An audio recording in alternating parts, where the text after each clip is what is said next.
যমুনোত্রী মন্দিরে যমুনা দেবীর অবস্থান।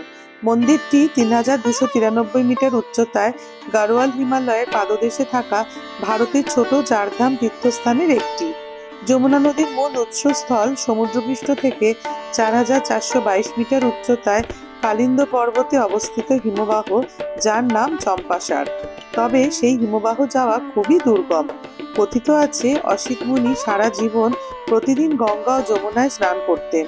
বার্ধক্যকালে গঙ্গোত্রী তিনি যেতে পারতেন না। তখন গঙ্গার একটি ধারা যমুনোত্রী রূপে এখানে তার কাছে চলে আসে।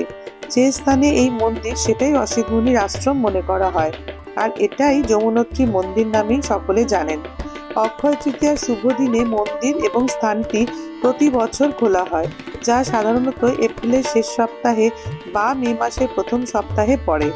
মন্দিরটি সর্বদা অক্টোবরের মাঝামাঝি থেকে নভেম্বরের প্রথম সপ্তাহে একটি সংক্ষিপ্ত অনুষ্ঠানের মধ্য দিয়ে দীপাবলির পবিত্র দিনে বন্ধ হয়।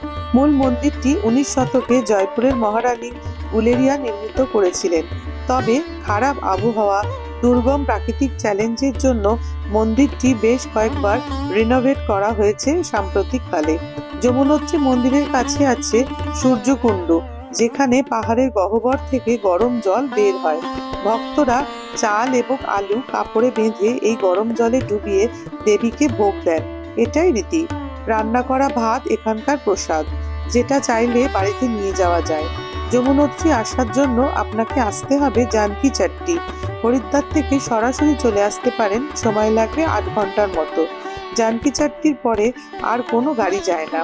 ট্রেক করার আগের দিন চলে আসুন জানকী চাট্টি। নাইট স্টে করুন কোনো হোটেলে। ট্রেক শুরু করুন পরের দিন ভোরবেলা। জানকী চাট্টি থেকে ফুলচাট্টি, হনুমান চাট্টি হয়ে মোট 6 কিলোমিটার ট্রেক করে যেতে হবে যমুনোত্রী মন্দির পর্যন্ত। এই 6 কিলোমিটার ট্রেক বেশ কঠিন, কারণ খুব ঘন ঘন শার্প ক্লাইম্ব ফেস করতে হয়। তার উপর রাস্তা অনেক সরু, ঘোড়া, পিট্টু এদের সাইড দেওয়ার জায়গাটুকুও থাকে না। তবে ম্যাক্সিমাম ট্রেকিং রুটে আপনি যমুনা নদী আর পাহাড়ি প্রাকৃতিক দৃশ্য উপভোগ করবেন, যেটা আপনার ক্লান্তিকে দূর করে দেবে।